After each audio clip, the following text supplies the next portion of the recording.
अध्यात्म विज्ञान कोई धर्म या संप्रदाय नहीं है, ये स्पिरिचुअल साइंस है जो कुदरत के कानून पर आधारित है। ये विज्ञान पूरे ब्रह्मांड के सभी रहस्यों को उजागर करता है और जीवन के सभी पहलुओं को समझने के लिए एक नई दृष्टि देता है। इसी को आर्ट ऑफ विजन कहते हैं, दुनिया को देखने की एक नई दृष्टि, जो अध्यात्म विज्ञानी परम पूज्य स्वामी श्री कमलेशानंद जी के निर्देशन में सनातन सत्य का अनुसंधान कर हमारे जीवन को प्रकाशित करे। जय सच्चिदानंद। आपका हर पल भाव पुरुषार्थ क्या रहता है? मेरा भाव पुरुषार्थ तो ये रहता है समाज के लिए। आज मैं सत्संग कर रहा हूँ और जहाँ तक संजोग होगा वे करता रहूँगा, मगर मेरी भावना ये है कि मेरा नेक्स्ट बर्थ ऐसा होना चाहिए कि चारित्र से ही लोगों को ज्ञान मिल जाए, मेरे को जबान का उपयोग कम करना पड़े। आप समझे? मेरा जो चारित्र है उससे ही उसको ज्ञान मिल जाए, मेरे को जबान का उपयोग कम करना पड़े। आप समझे? अभी जो करता हूँ उसका 1% भी नहीं, यानी वैल्यू चारित्र की बताया। यानी दो प्रकार का चारित्र है, एक तो बाह्य चारित्र और दूसरा अनुभव का चारित्र। तो इतना हाई लेवल का होना चाहिए कि आपके प्रश्नों का उत्तर मैंने सिर्फ एक सेंटेंस में दे दिया, आप समझ गए, तो मेरे को लंबा बताने की जरूरत नहीं पड़ेगी। ये मेरा भाव है, ये मेरा उदय नहीं है, मगर क्या है, मेरा भाव है। और दूसरी बात ये है, मैंने कभी ये नहीं सोचा है कि मैं ज्ञानी बनना चाहता हूँ, तीर्थंकर बनना चाहता हूँ या आप्तपुत्र बनना चाहता हूँ। ये कभी मैंने नहीं सोचा है और सोचता भी नहीं हूँ। मैं तो ये सोचता हूँ कि मैं जो हूँ वो प्रकट हो जाए बस, और किसी के साथ अपना स्टेटस सेट करने की बात, इसके जैसा होना है वो मेरा सब्जेक्ट नहीं है। मैं जो हूँ वो प्रकट हो जाए बस, और कोई मेरी ख्वाहिश नहीं है। और आम लोगों के लिए क्या है कि मेरा चारित्र ही उसका उत्तर बन जाए। आप समझे ना? तो ये सत्संग करता हूँ वो मेरा उदय कर्म है, और अंदर पुरुषार्थ करता हूँ वो मेरे खुद के लिए है। तो खुद का पुरुषार्थ अलग है और उदय अलग है। उदय लोगों के लिए है या तो व्यवहार के लिए है, और जो पुरुषार्थ है वो खुद मेरे लिए है। तो दोनों क्या है? अलग है। आप सबको ये बात समझ में आनी चाहिए कि आप इतने सारे एंगल से, इतने सारे अलग अलग प्रकार के कैटेगरीज के प्रश्न पूछते हैं। कभी मैंने सोचा है, सोच के उत्तर दिया है? यू थिंक अबाउट, ये सब ऑब्जर्व करो आप कि एक आदमी को कोई भी प्रकार का प्रश्न कोई भी एंगल से पूछेंगे, कोई भी प्रकार का, ऑन द स्पॉट उत्तर देता है, और वो भी बिना किताब वाला। तो आया कहाँ से? इतना सोचो तो सही। आज दुनिया के बड़े बड़े पंडित को भी किताब के माध्यम से ही उत्तर देना पड़ता है। यू थिंक अबाउट, और वो भी बिना सोचे, बिना किताब, परफेक्ट। ये कैसे निकलता है? सोचो तो सही। हमारे हर प्रश्नों का समाधान देता है, और वो भी सिंपल। क्या बताया? लंबा लंबा नहीं, वो ऐसे नहीं बताएगा, शॉर्ट एंड स्वीट। ये सोचने की बात है हमको खुद को कि आखिर उत्तर निकलता कहाँ से है, वो भी ऑन द स्पॉट, वो भी बिना किताब वाला। एग्जाम्पल भी तुरंत निकलता है, वो भी किताब का नहीं है। आप सोचो पहले, तो ये आपको मालूम होगा कि क्या लेवल है, और ऐसे उत्तर कौन देते थे वो भी आप सोचो, तो आपको मालूम होगा कम से कम कि ऐसा कौन करते हैं जो बिना पढ़ के और बिना सोच के उत्तर देते, वो भी सिंपल होते हैं, शॉर्ट एंड स्वीट होते हैं। वो कौन होते हैं, उनका लेवल क्या है इन पास्ट, उससे तो मालूम होता है ना कि ये लेवल क्या है। अगर हमको अभी अब मालूम नहीं होता है तो नहीं, तो कैसे उत्तर निकलेगा? आपने जैसा प्रश्न किया तुरंत उत्तर निकलता है। ऐसा नहीं चलो मैं सोच के बताऊंगा आपको। ऐसा होता है कभी? कभी किसी को दिया है मैंने कि आपने प्रश्न किया है, मेरे को सोचना पड़ेगा अभी। मैं कल पढ़ के आऊंगा आपको किताब में बता के अभी क्या लिखा है। ऐसा नहीं होता है। अनुभवी पुरुष का ये प्रमाण ही नहीं है। सोच के बताएगा, पढ़ के बताएगा, वो अनुभवी पुरुष का प्रमाण नहीं है।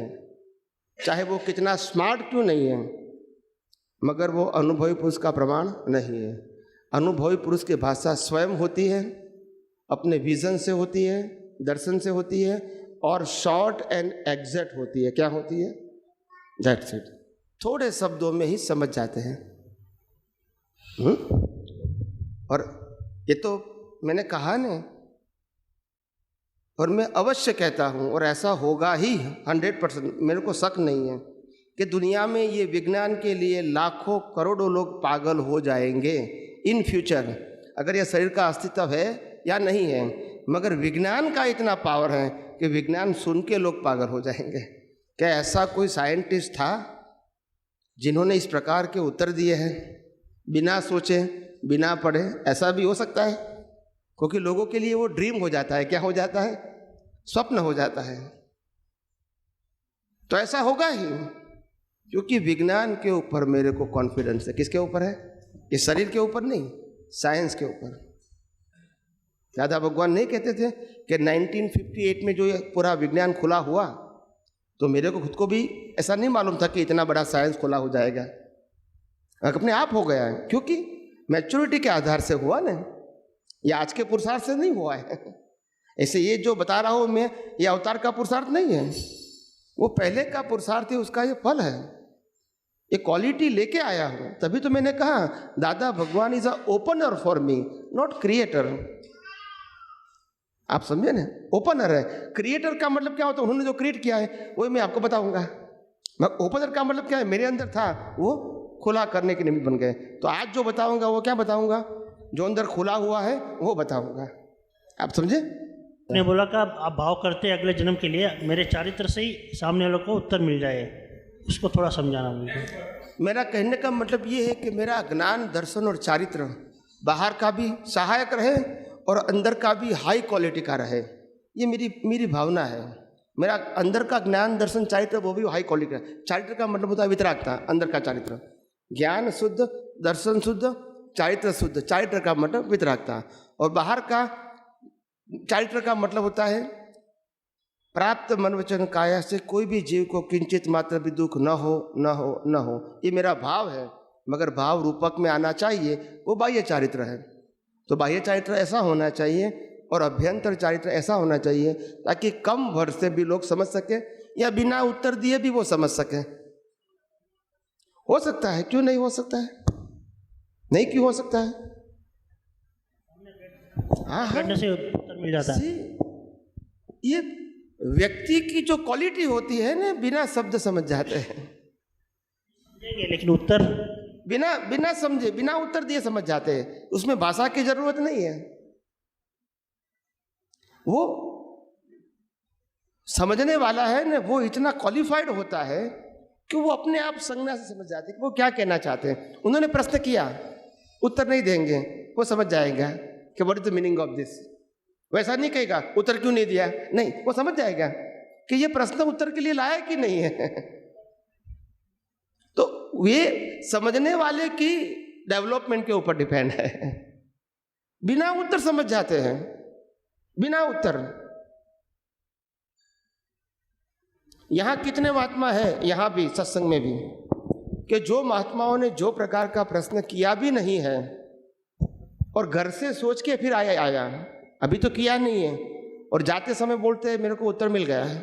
प्रश्न किया भी नहीं है और उत्तर भी नहीं दिया है। तो ये ला तो मूर्ति में भी फिर ऐसे ही ला है ना।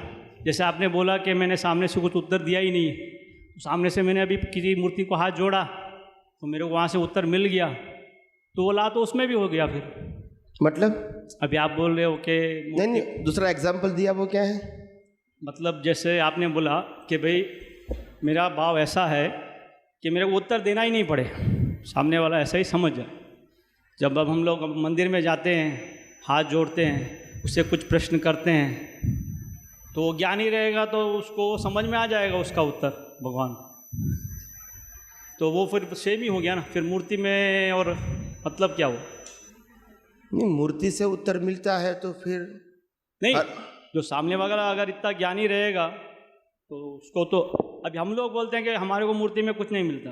जो रोज़ मूर्ति पूजा करता है, सुबह उठ के उसकी आराधना करता है, तो उसको तो वहाँ से उत्तर मिलता होगा, कुछ ना कुछ वहाँ से सेटिस्फैक्शन मिलता होगा, तभी तो रोज़ उसे उत्तर जाके आप बोला कि 300 जैन परिवार थे वहाँ पे जहाँ कन्नू दादा थे, तो उनको वहाँ से मूर्ति से उत्तर मिलता होगा, तो इसके लिए वो कन्नू दादा के पास नहीं जा रहे थे कि भाई हमारे को यहाँ से मिल रहा है उत्तर, तो फिर यहाँ फ़र्क कैसे आएगा? वही तो बताया है ना मैंने फ़र्क वही बताया है ना कि भाई वहाँ बिना गए भी हमको उत्तर मिलता है, तो बात गलत नहीं है, सही बात है। बिना गए भी मंदिरों में जाने के बाद उत्तर मिल जाता है, मगर वो उत्तर हम कंपैरिजन नहीं कर सकते, क्योंकि मालूम है हमारी सोच लिमिटेड है। आज भी हम मूर्ति को भगवान मानते हैं 50 साल से पूजा करने के बाद, आज भी क्रिया को पुरुषार्थ मानते हैं धर्म का प्रवचन सुनने के बाद, तो उत्तर तो आपको मिल गया, मगर वो रिलेटिव सत्य है, सनातन सत्य नहीं है। उत्तर तो हर एक को मिलता है, अपने लेवल का मिलता है। क्या मिलता है? जिसका सॉल्यूशन परमानेंट नहीं होता है। क्या नहीं होता है? बस तो वैसा तो उत्तर मिलेगा ही, उसमें कहाँ मना किया। हमको परमानेंट सॉल्यूशन चाहिए तो अनुभवी पुरुष चाहिए।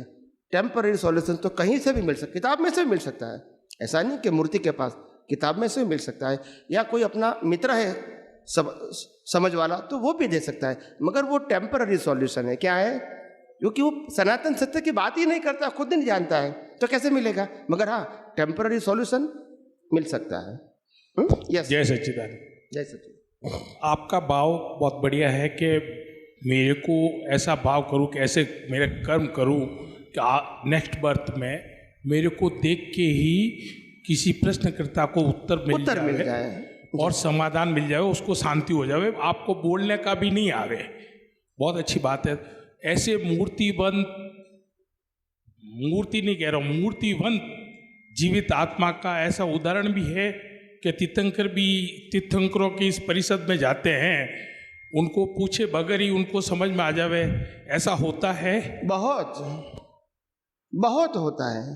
तीर्थंकर की बात तो छोड़ो, ऐसा कुछ एग्जाम्पल कोई बताओ। वहाँ तो होता ही है, मगर अनुभवी ज्ञानी पुरुष के सभा में भी ऐसा होता है। और दूसरी बात, शास्त्र ज्ञानी के सभा में भी ऐसा होता है, ऐसा नहीं कि नहीं होता है, मगर सबका लेवल अलग अलग है। क्या है? तीर्थंकर की सभा में जो लोग को उत्तर मिल जाएगा बिना पूछे, उसका सॉल्यूशन हाई लेवल का होगा। ज्ञानी के सभा में जाने के बाद बिना प्रश्न उत्तर मिल जाता है, वो उस लेवल का होगा। और अगर शास्त्र ज्ञानी के सभा में जाओगे और उत्तर मिल जाएगा तो उस लेवल का होगा।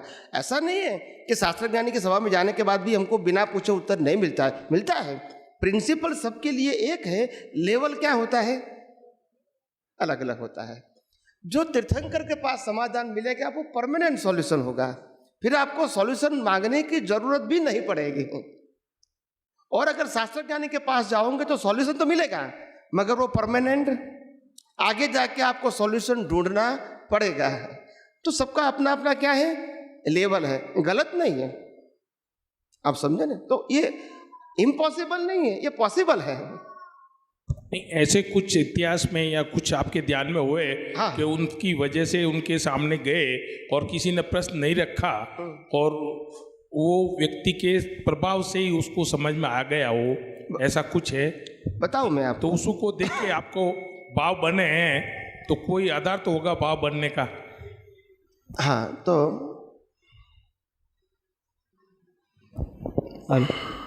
उत्तर तो उसको मिल गया, लेकिन मतलब उसको उतना ज्ञान नहीं था। जो उत्तर मिला मतलब उसने मौन में उत्तर तो ले लिया, लेकिन उसको उसने सही नहीं समझा। तो यही कारण तो नहीं है कि तीर्थंकर के जो उपदेश थे हम लोग उसको समझ नहीं पाए। वो तो हो सकता है ना, वो तो उत्तर देने के बाद की बात है। नहीं समझ पाए, ऐसा तो समाज में होता ही है ना। 90% वो अपने हिसाब से उसको ढाल दिया कि भाई इनका उत्तर ये था, हमने उसके ऐसा ले लिया। 90% लोग समाज में ऐसे ही है। हाँ। उत्तर मिलने के बाद भी समझ नहीं पाते। वो 90% होता है, इसमें कोई वो बड़ी बात नहीं है। उत्तर तो मिलता है मगर समझ नहीं पाते हैं। और जो भाई साहब का प्रश्न था, तो मैं आपके लिए उदाहरण दे दूँ सिर्फ। तो सबसे पहली बात यह है, जो जैन धर्म में प्रचलित है वो उदाहरण दूंगा ताकि आपको समझने में आसान हो जाएगा कि भगवान महावीर केवल ज्ञान होने के बाद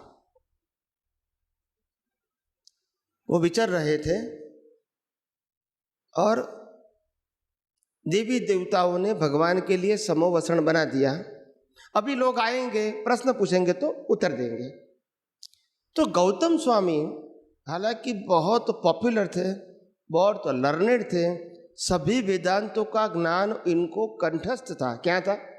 कंठस्थ था, मगर एक संशय था। संशय समझते हैं ना, क्वेरी।